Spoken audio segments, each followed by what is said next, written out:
नमस्कार साथियों, मैं कमलेश चौधरी स्वागत करता हूं आप सभी का ब्राइट एग्रो क्लासेस के ऑनलाइन प्लेटफॉर्म पर। दोस्तों, मैं लेके आया हूं आप सभी के लिए एजी इकॉन 321 के old paper solution, farm management के पेपर सॉल्यूशन। कल अपन ने बात की थी संपूर्ण सिलेबस की, टॉपिक वाइज चर्चा कर ली थी। अब जब अपन ने ओल्ड पेपर देखते हैं तो कुछ क्वेश्चन तो बाहर से आते हैं, कुछ क्वेश्चन अपने को समझ में नहीं आते और कुछ क्वेश्चन अपने सिलेबस में से आते हैं। तो वो क्वेश्चन समझाने के लिए ही मैं आपके लिए ओल्ड पेपर सॉल्यूशन लेके आया हूँ। संपूर्ण क्वेश्चनों की चर्चा करेंगे, एंड फर्स्ट क्वेश्चन से लेके एंड तक के क्वेश्चन की चर्चा करेंगे जो अपने थ्योरी पेपर में आता है। उन सभी क्वेश्चन की चर्चा करेंगे। अगर चैनल पर नहीं हो तो चैनल को क्या करना है, सब्सक्राइब करना है और क्लास को क्या करना है, ज्यादा से ज्यादा शेयर करना है ताकि सभी लोगों को क्या हो, इसका फायदा हो।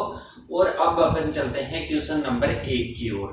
क्वेश्चन नंबर 1 था दोस्तों, अपने पेपर में आया हुआ था कि कोस्ट का कॉन्सेप्ट समझाइए, इसके टाइप समझाइए और रिलेशनशिप और इंपॉर्टेंस समझाइए। मतलब कोस्ट का मतलब होता है लागत है। जो भी अपन कोई भी व्यवसाय करते हैं, फार्म करते हैं, उस पे जो भी इनपुट वगैरह लाते हैं, कोई भी साधन काम में लेते हैं, तो उसके लिए जो लागत लगती है, जो खर्चा लगता है, उसको क्या बोलते हैं, कॉस्ट बोलते हैं। कॉस्ट वगैरह का टॉपिक मैंने 4 नंबर आपको सभी को करवा दिया था। कॉस्ट का कॉन्सेप्ट वगैरह, उसके टाइप्स भी मैंने बता दिए थे। कॉस्ट का क्या बता दिया था, कॉन्सेप्ट, कॉस्ट क्या होती है, कॉस्ट के टाइप्स कितने हैं, कॉस्ट के मेनली टाइप्स कितने होते हैं, 2 होते हैं और इनडायरेक्टली रूप से 5 टाइप और होते हैं इसके। फिर इसके बाद में है रिलेशनशिप। रिलेशनशिप भी मैंने करवाया था, पर बात क्या है, बात है समझने की कि अपन उस टॉपिक में से क्वेश्चन जो घुमा के पूछ रहा है उनको अपन समझ पाते हैं कि नहीं पाते हैं।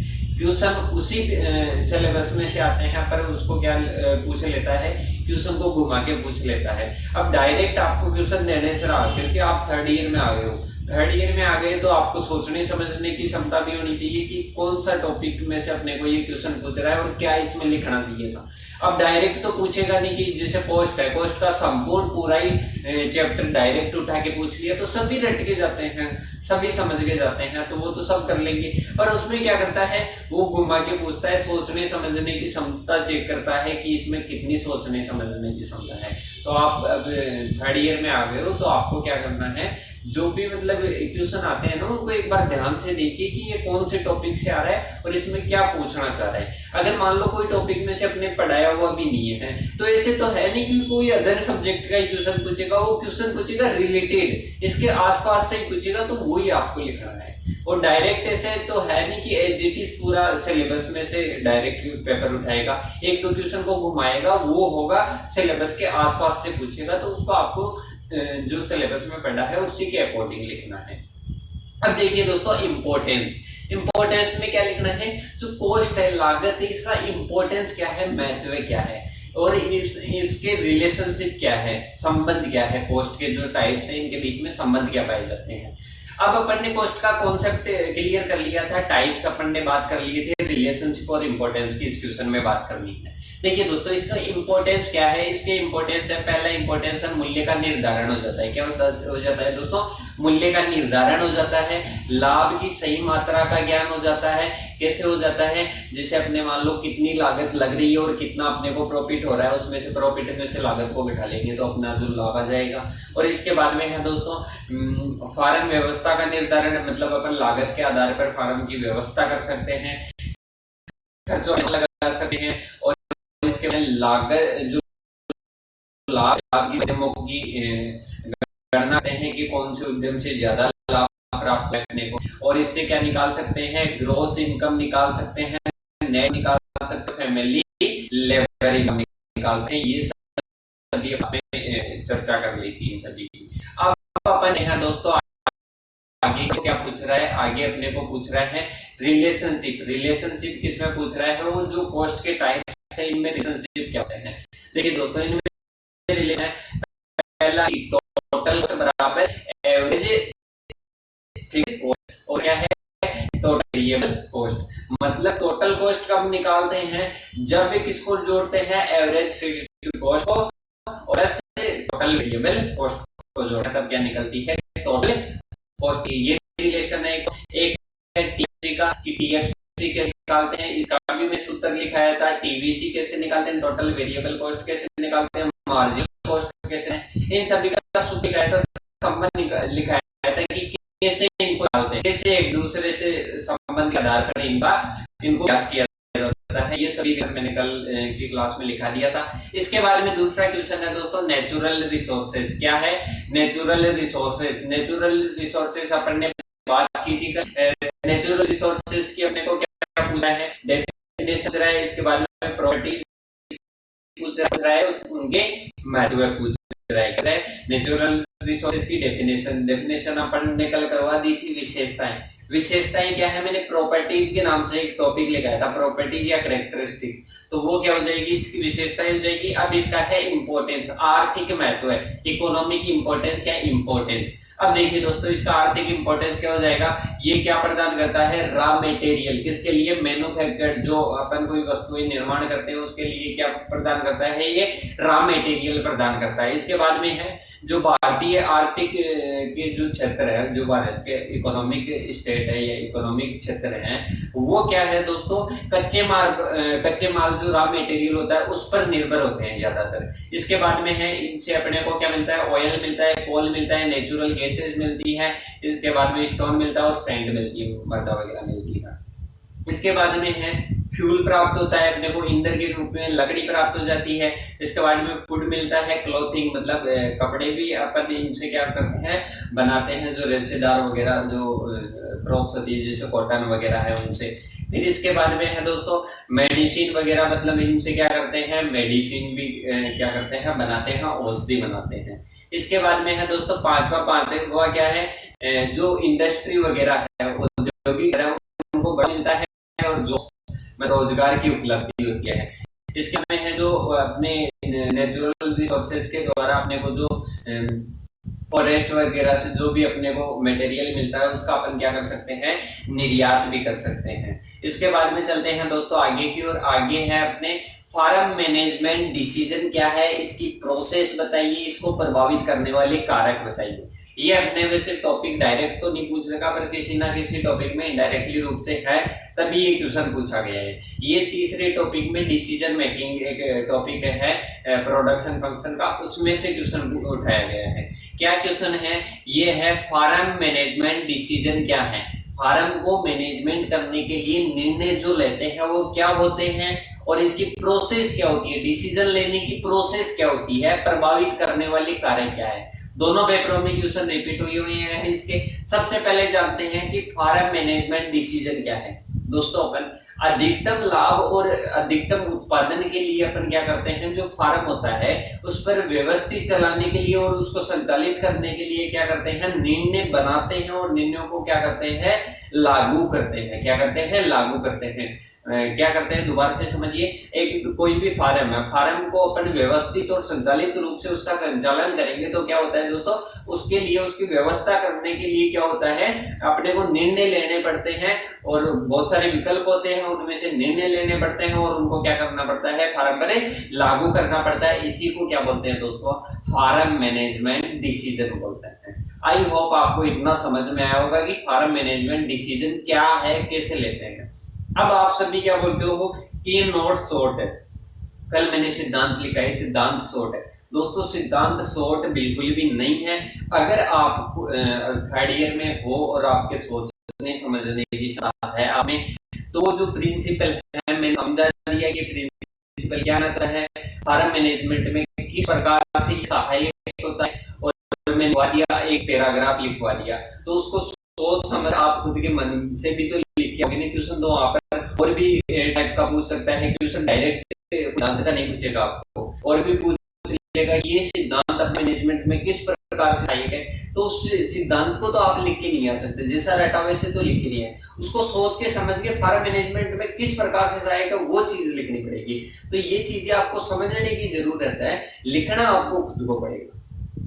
तो वो चीजें समझिए आप। ऐसे नहीं है कि एक पेज है 2 पेज भर गए, 2 पेज को रट लिया, रटने से कुछ भी नहीं है। वो सिद्धांत वैसे मैं 4-4, 5-5 पेज में भी लिखवा सकता हूँ, पर वो आपको समझ में ही नहीं आएंगे, आपको उनका कॉन्सेप्ट ही समझ में नहीं आएगा, तो वो लिखवाने का कोई मतलब नहीं है। और आप जब तक एग्जाम नहीं दे के आओगे जब तक उनको रटते ही रहोगे। तो रटने से अच्छा है उन सिद्धांतों को आपने अच्छे प्रकार से समझ लिया, जितना समझा वो समझ लिया।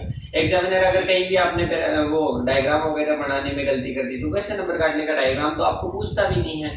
तो आप जितना पढ़ते हो ना उसको समझ के पढ़िए और अपने मन से लिखिए। ये ऐसा नहीं कि मैंने जो लिखवा दिया बस वो ही लिख रहे हो, इसको भी मॉडिफाई करके सोच समझ के और क्या करो, मन से लिख के आओ वहां पर जो क्वेश्चन पूछता है उसके अकॉर्डिंग। अब दोस्तों फार्म मैनेजमेंट डिसीजन क्या है ये अपन ने बात कर ली कि क्या होता है। इसके बाद में है ये जो फार्म मैनेजमेंट डिसीजन होता है ये किस के काम में आता है, जो किसान होते हैं, फार्मर होते हैं, उनकी समस्याओं में निर्णय लेने के लिए। जैसे फार्मर होते हैं, फार्मर के लिए अनेक विकल्प उपस्थित होते हैं फार्मर के पास, जैसे कौन सा उर्वरक यूज करें, ऐसे कई प्रकार के क्या होते हैं अल्टरनेट उपस्थित होते हैं उसके पास। वो समस्या में रहता है कि मैं कौन सा डिसीजन लूं। तो एक तो क्या हो जाता है किसान को जो समस्या होती है उसमें निर्णय लेने में मदद करता है फार्म डिसीजन मैनेजमेंट। इसके बाद में है दोस्तों कि जो किसान होता है उसके सामने क्या क्या समस्याएं आती है जिनका क्या करता है वो निर्णय लेता है। देखिए दोस्तों इसमें है कि क्या, कैसे और कितना उत्पादन करना है। मतलब किसान सोचेगा, किसान के सामने समस्या आएगी कि क्या उत्पादन करना है, कैसे करना है, कितना करना है। तो इनके समाधान के लिए वो क्या करता है, वो फार्म मैनेजमेंट डिसीजन का यूज करता है। इसके बाद में है कि कब खरीदना है और कब बेचना है। जो इनपुट्स और आउटपुट्स होते हैं उनको कब खरीदना और कब बेचना होता है, इनके लिए वो क्या करता है, डिसीजन लेता है। डिसीजन 3 प्रकार के होते हैं दोस्तों। पहला कौन सा है, संगठनात्मक, ऑर्गेनाइजेशनल। फिर इसके बाद में है दोस्तों एडमिनिस्ट्रेटिव, मतलब जो प्रशासनिक से रिलेटेड होते हैं वो। फिर है मार्केटिंग। इन तीनों के बारे में समझते हैं। जो फार्म का जो संगठन होता है उसमें जो सदस्य होते हैं उससे रिलेटेड और जो स्ट्रक्चर वगैरह होती है उससे रिलेटेड जो अपन डिसीजन लेते हैं वो आते हैं ऑर्गेनाइजेशनल में।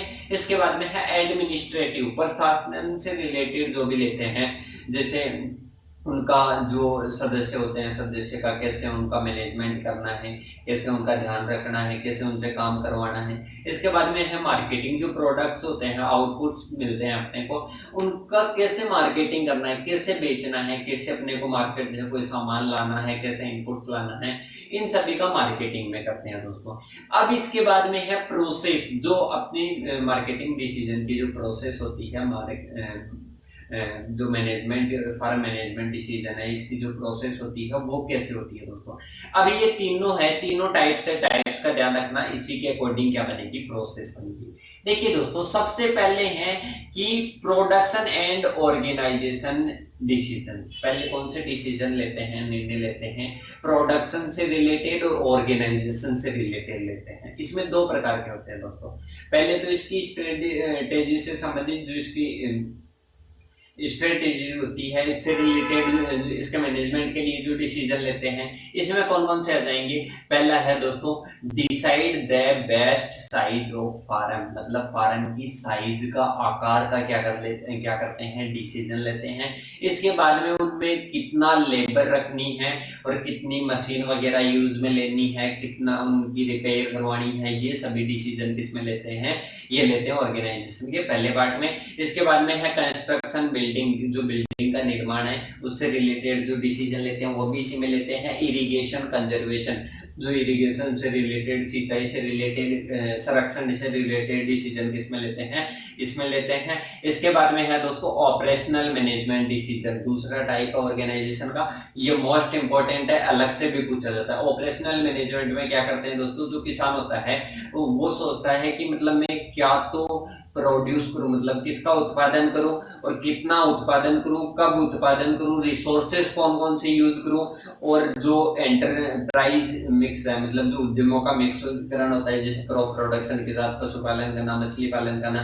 कौन कौन से का मिक्स जो कॉम्बिनेशन है वो यूज करूं, ये आता है दोस्तों ऑपरेशनल मैनेजमेंट डिसीजन में आता है। इसके बाद में है दोस्तों दूसरा है प्रशासनिक डिसीजन, मतलब जो एडमिनिस्ट्रेटिव जो डिसीजन होते हैं वो आते हैं। इसके अंतर्गत कौन कौन से आते हैं दोस्तों, जो वित्तीय से रिलेटेड, जो वित्त होता है उससे रिलेटेड जो भी फार्म बिजनेस में अपने वित्त यूज में लेते हैं उससे रिलेटेड डिसीजन आ जाएंगे। सुपरविजन ऑफ वर्क, जो लेबर अपना वर्क कर रही है उसका क्या करना, ध्यान ध्यान रखना, देखभाल करना, स्काउटिंग करना। इसके बाद में है अकाउंटिंग एंड बुक कीपिंग, जो डेटा है उसका क्या करना, रिकॉर्ड रखना। ये आते हैं एडमिनिस्ट्रेटिव डिसीजंस में, ये डिसीजन कर लेंगे।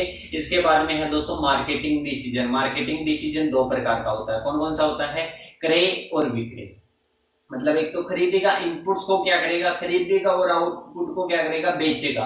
तो क्या खरीदना है, कब खरीदना है, किससे खरीदना है, कैसे खरीदना है, ये सभी निर्णय लेता है जो किसान। ये किसमें आता है, मार्केटिंग डिसीजन में। क्या बेचना है, कब बेचना है, कैसे बेचना है, कहाँ बेचना है, ये सभी किसमें आ जाएंगे, विक्रय के अंतर्गत आ जाएंगे। तो ये तो हो गई इसकी प्रोसेस। इसके बाद में है इसको प्रभावित करने वाले कारक, फार्म मैनेजमेंट डिसीजन को प्रभावित करने वाले कारक। देखिए दोस्तों, एजुकेशन लेवल, जो फार्म की एजुकेशन लेवल है वो प्रभावित करती है, फार्म की इनकम प्रभावित करती है, क्लाइमेट प्रभावित करती है, जो गवर्नमेंट की पॉलिसीज है वो प्रभावित करती है। इसके बाद में है जो साधनों की उपलब्धि है वो भी इसको क्या करती है, प्रभावित करती है। इसके बाद में चलते हैं दोस्तों आगे की ओर। आगे है अपना फैक्टर प्रोडक्ट रिलेशनशिप, ये अपन ने क्लास में करवा दिया था। इसके बाद में है अवसर लागत क्या है, इसका सिद्धांत क्या है, अवसर लागत महत्वपूर्ण क्यों है, ये समझाना है दोस्तों। अवसर लागत का समझिए। अवसर मतलब अवसर आने पर जो लागत लगती है, कॉस्ट लगती है। अवसर मतलब नाम से इसका पता लग रहा है अवसर लागत क्या है। देखिए दोस्तों, पहले अपन एग्जांपल से इसको समझते हैं। एग्जांपल से है कि फार्म ए है, सबसे पहले इसकी डेफिनेशन समझ लीजिए। उत्पादन के किसी साधन को वर्तमान में प्रयोग के लिए बनाए रखने के लिए दिया जाने वाला न्यूनतम प्रतिफल। मतलब क्या करते हैं, उत्पादन के जो साधन होते हैं, जैसे श्रमिक है, उसको वर्तमान में अपने फार्म पर बनाए रखने के लिए जो क्या देते हैं, न्यूनतम प्रतिफल देते हैं वो, और वह दूसरे प्रयोग में ना आ सके, मतलब दूसरे फार्म के उपयोग में ना आ सके, इतना अपन जो प्रतिफल देते हैं उसको क्या बोलते हैं, अवसर लागत बोलते हैं दोस्तों। अवसर लागत देखिए, फार्म ए है, फार्म ए वाला देता है श्रमिक को 500 रुपए, और फार्म बी वाला देता है 500 रुपए, सॉरी 800 रुपए। तो फार्म ए की लेबर किधर जाएगी, फार्म बी की ओर जाएगी। ए की ओर जो श्रमिक है, इनपुट्स वगैरह, साधन वगैरह नहीं बचेंगे, तो क्या करेगा वो 300 रुपए बढ़ाएगा। क्या करेगा, 300 रुपए बढ़ाएगा। तो ये इसकी क्या हो जाएगी दोस्तों, ये हो जाएगी इसकी अवसर लागत। क्या हो जाएगी, अवसर लागत। आई होप आप समझे होंगे अवसर लागत क्या है। इसके अलावा आप इससे भी समझ सकते हो, उत्पादन के किसी साधन का दूसरा सर्वश्रेष्ठ मूल्य। मतलब क्या है, जो उत्पादन है किसी भी साधन से अपन क्या ले रहे हैं, उत्पादन ले रहे हैं, उसका दूसरा सर्वश्रेष्ठ, मतलब फार्म बी का सर्वश्रेष्ठ मूल्य ही उसका क्या कहलाता है, अवसर लागत कहलाती है। क्या कहलाती है, अवसर लागत कहलाती है। इसका अगर देखें सिद्धांत देखें तो सिद्धांत आगे की ओर देखते हैं दोस्तों। इसमें अपन देखिए, इसका जो सिद्धांत है, इसका सिद्धांत दिया था दोस्तों 1936 में गॉटफ्रीड हेबरलर के द्वारा। किसके द्वारा, गॉटफ्रीड हेबरलर के द्वारा दिया गया था। यह सिद्धांत क्या कहता है दोस्तों, यह है, ये क्या है, मौलिक का उदाहरण है जो बताती है कि किसी कार्य की लागत सर्वाधिक श्रेष्ठ वैकल्पिक कार्य है, सर्वाधिक श्रेष्ठ वैकल्पिक कार्य के मूल्य के बराबर होती है। मतलब मैंने बताया था सर्वाधिक श्रेष्ठ कौन सा हुआ, फार्म बी हुआ, तो वो क्या है, 800 रुपए है। तो 800 रुपए के बराबर क्या हुई, उसकी अपॉर्चुनिटी कॉस्ट हुई। क्या हुई दोस्तों, अपॉर्चुनिटी कॉस्ट हुई। इसके बाद में अगर इसको दूसरे शब्दों में समझे तो देखिए दोस्तों, किसी विकल्प की अवसर लागत क्या है, अगला सर्वाधिक श्रेष्ठ विकल्प है। मतलब किसी भी विकल्प की अगर अपन क्या देखें, अवसर लागत देखें, तो जो सर्वश्रेष्ठ विकल्प होता है वही उसकी क्या होती है, अवसर लागत होती है। आई होप आप समझे होंगे। और एक को अपने को क्या करना पड़ता है, त्यागना पड़ता है। फार्म बी की ओर गए तो अपने को फार्म ए को क्या करना पड़ा, त्यागना पड़ा। आई होप आपको ये अवसर लागत वाला सिद्धांत समझ में आया होगा। इसके बाद में है जो अपॉर्चुनिटी कॉस्ट सिद्धांत है, प्रिंसिपल है, ये किस काम में आता है, क्या महत्व है, आर्थिक लाभ को अधिकतम करने के लिए। इससे क्या होता है, आर्थिक लाभ होता है वो क्या होता है दोस्तों, अधिक होता है। इसके बाद में है उपलब्ध संसाधनों का अधिक से अधिक उपयोग या कुशल उपयोग, जो अपने संसाधन है उनका क्या करना, कुशल तरीके से उपयोग करना, बेहतर निर्णय लेना, उचित निर्णय लेना, ये क्या होते हैं, अपॉर्चुनिटी जो कॉस्ट होती है उसका प्रिंसिपल होता है, उसके महत्व है। इसके बाद में है फार्म प्लानिंग। फार्म प्लानिंग के महत्व और विशेषता कल की अपने क्लास में करवा दिए थे।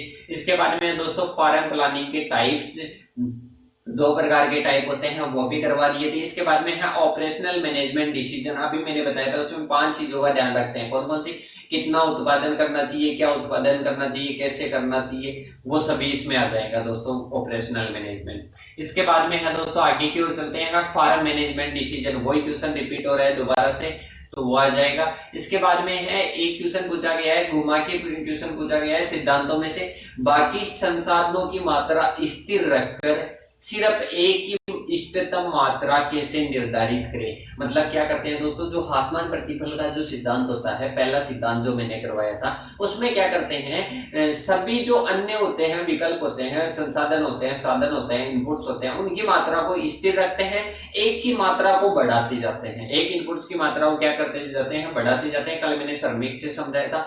तो एक पॉइंट ऐसा आएगा, एक बिंदु ऐसा आएगा, वहां पर जो सीमांत उत्पाद है उसकी मात्रा वापस पहले तो बढ़ती थी, फिर इसके बाद में क्या करने लग जाएगी, घटने लग जाएगी। तो जहां पर घटती है, जहां पर घटना स्टार्ट हो जाए, वहीं तक अपने को क्या करना चाहिए, जो इनपुट है उसका यूज करना चाहिए। तो आई होप आपको इष्टतम मात्रा कैसे निर्धारित करें ये समझ में आ गया होगा। इसके बाद में है लीस्ट कॉस्ट कॉम्बिनेशन। मतलब जो कॉस्ट है उसको कम करने के संयोग क्या क्या है।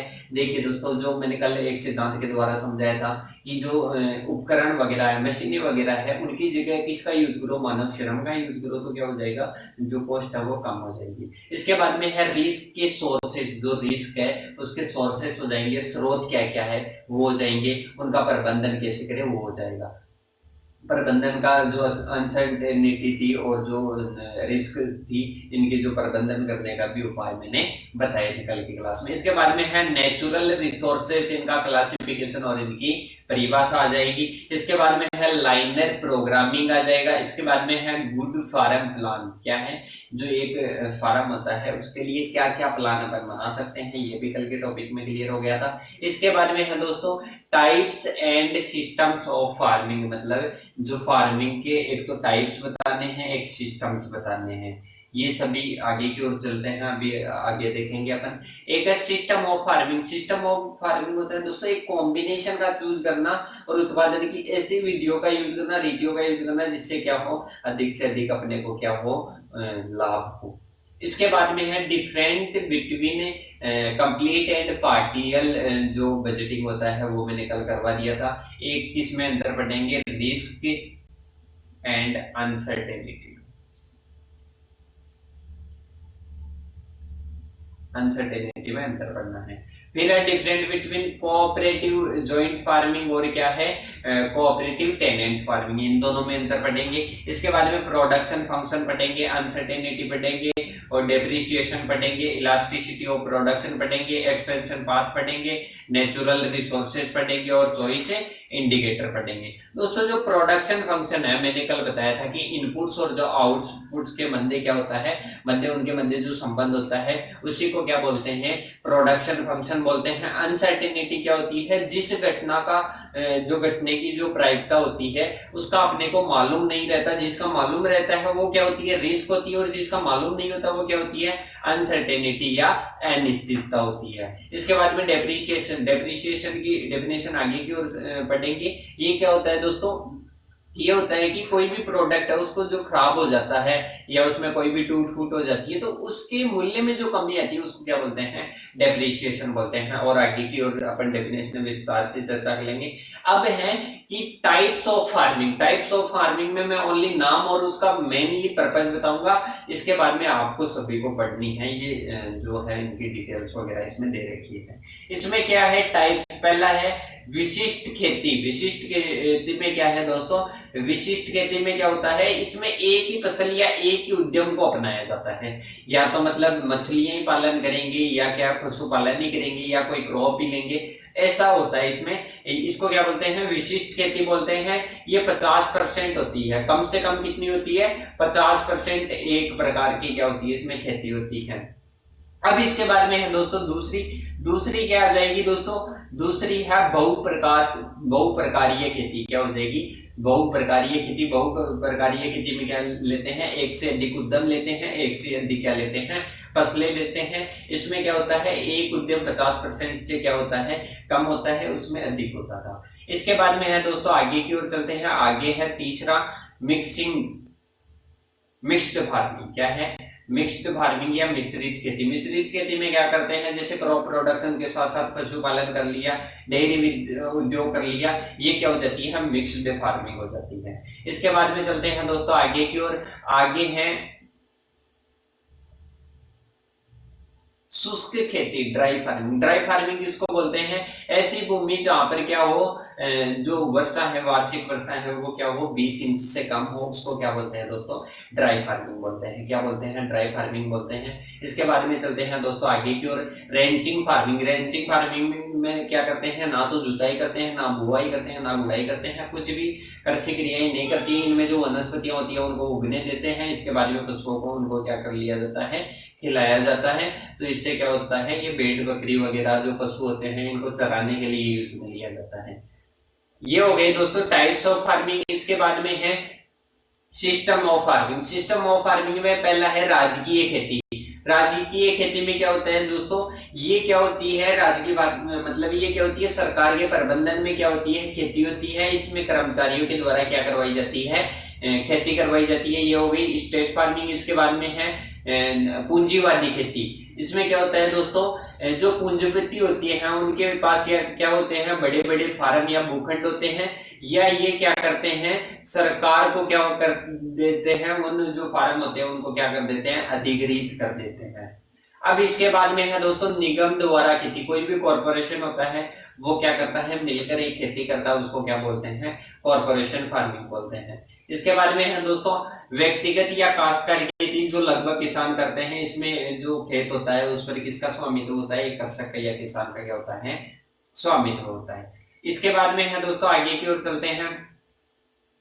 आगे है ज्वाइंट फार्मिंग। ज्वाइंट फार्मिंग में क्या होते हैं, ये एक संगठन होता है, इसमें कोई भी सहकारी नहीं होता है। इसमें क्या होते हैं, जो किसान होते हैं वो क्या होते हैं, साझेदारी करते हैं और इसके बाद में क्या करते हैं, फार्मिंग करते हैं। जो भी लाभ होता है उसको बराबर बांट लेते हैं। ये क्या कहलाती है, ज्वाइंट फार्मिंग कहलाती है। इसके बाद में है सामूहिक खेती। सामूहिक खेती में क्या करते हैं, जो किसान होते हैं वो अपनी जोतों का क्या कर लेते हैं, एकत्रीकरण कर लेते हैं। इसके बाद में क्या करते हैं, ये करते हैं फार्मिंग। इसको क्या बोलते हैं, सामूहिकरण फार्मिंग बोलते हैं। इसके बाद में है कोऑपरेटिव फार्मिंग। इसमें क्या होता है दोस्तों, इसमें जो भी किसान होते हैं अपनी इच्छा के अकॉर्डिंग लाभ के उद्देश्य से क्या होते हैं, भूमि, श्रम और पूंजी को क्या करते हैं, एकत्रित करते हैं। इसके बाद में क्या करते हैं, खेती करते हैं। इसको क्या बोलते हैं, कोऑपरेटिव बेटर फार्मिंग बोलते हैं। इसके बाद में है दोस्तों आगे की ओर चलते हैं। आगे है जोखिम, मतलब रिस्क और अनसर्टेनिटी में अंतर। इनकी डेफिनेशन वगैरह कल मैंने बता दिया था दोस्तों। इनमें क्या है दोस्तों, इनमें जो अनिश्चितता है, जो अनिश्चितता है, कोई भी घटना है उसकी निश्चितता का क्या होता है, अभाव होता है। इसमें क्या होता है, उसका परिणाम होगा, मतलब पहले से अपने को पता होगा उसकी निश्चितता का। इसमें क्या होता है, संभावित परिणाम क्या होता है, ज्ञात होता है। इसमें संभावित परिणाम क्या होता है, अज्ञात होता है। इसके बाद में है दोस्तों आगे की ओर चलते हैं। इनमें सैद्धांतिक मॉडल का उपयोग मापा या परिमाणित किया जा सकता है, इसमें नहीं मापा जा सकता। इसके बाद में है अगर सही समय पर उपाय किए जाए तो इसे नियंत्रित किया जा सकता है, मतलब इसको नियंत्रित किया जा सकता है, इसको नियंत्रित नहीं किया जा सकता। दोस्तों मैं कम समझाऊंगा आज की क्लास में, क्योंकि टाइम कम है। टाइम कम क्यों है, क्योंकि लाइट वगैरह की सुविधा नहीं है वेदर की कंडीशन के कारण, और इन्वर्टर भी बोल रहा है डिस्चार्ज हो गया है बहुत ज्यादा, इसलिए कोई इंग्लिश मीडियम से हो तो इससे भी समझ सकता है इंग्लिश में। इसके बाद में है दोस्तों एक अंतर था कोऑपरेटिव जॉइंट फार्मिंग और कोऑपरेटिव टेनेंट फार्मिंग। दोस्तों इन दोनों में अपने को क्या बनाने हैं, अंतर बनाने हैं। आप क्या बनाओगे, इन दोनों में क्या बनाओगे, अंतर बनाओगे, और फिर क्या करना है, इनमें अंतर करके आना है। ये अंतर आपको पूछा गया है, तो पीडीएफ के लिए मैसेज कर देना, मैं नंबर दे देता हूँ 8690596638। इन पे क्या करोगे, टेक्स्ट मैसेज या व्हाट्सएप मैसेज कर देना, मैं आपको ये पीडीएफ सेंड कर दूंगा। इसमें अंतर आप बना लेना, वरना सिस्टम बंद हो जाएगा, क्लास भी अपलोड नहीं हो पाएगी। इसके बाद में है दोस्तों डेप्रिशिएशन। डेप्रिशिएशन मैंने बताया था किसी संपत्ति के नुकसान या समाप्ति या टूट फूट के कारण जो भी इसके मूल्य में कमी आती है उसको अपन क्या बोलते हैं, डेप्रिशिएशन बोलते हैं। इसके बाद में है उत्पादन की लोच क्या होती है, उसकी कीमत, जो भी उत्पाद होता है दोस्तों उसको लोचदार कब माना जाता है, जब उसकी कीमत बढ़ने पर या गिरने पर उसमें जो मांग होती है वो आनुपातिक रूप से क्या होती है, बदलती है। इसके विपरीत किसी भी उत्पाद की मांग का कम होने पर उसे क्या होते हैं, बेलोचदार बोला जाता है। क्या बोला जाता है दोस्तों, बेलोचदार बोला जाता है। इसके बाद में दोस्तों आगे की ओर विस्तार पथ क्या होता है। विस्तार पथ की डेफिनेशन देखिए, यदि विभिन्न उत्पादन स्तरों के उत्पादन की न्यूनतम लागत को बताने वाले संयोग बिंदु होते हैं, कौन कौन से होते हैं, E1, E2, E3, E4 को मिलाती हुई कोई रेखा खींची जाए तो इस विस्तार को क्या बोलते हैं दोस्तों, एक्सपेंशन पाथ बोलते हैं। इसके बाद में चलते हैं दोस्तों आगे की ओर।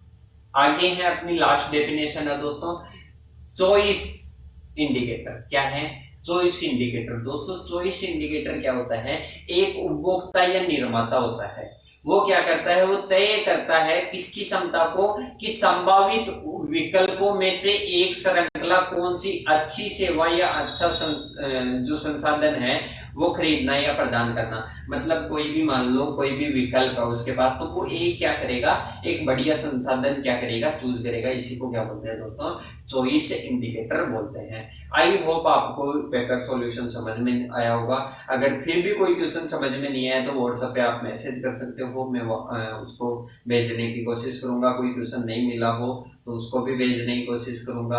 अभी लाइट नहीं होने के कारण मैंने थोड़ा कम समझाया हो, कोई समझ में नहीं आया हो तो आप मेरे से कांटेक्ट कर सकते हो। नंबर मैंने दे दिए हैं, फिर भी वापस दे रहा हूँ, 8690596638। क्लास को क्या करना है, ज़्यादा से ज़्यादा शेयर करना है और चैनल को क्या करना है, सब्सक्राइब करना है। धन्यवाद दोस्तों। जय हिंद, जय भारत। एग्जाम के लिए बेस्ट ऑफ लक। मिलते हैं फिर नेक्स्ट क्लास में।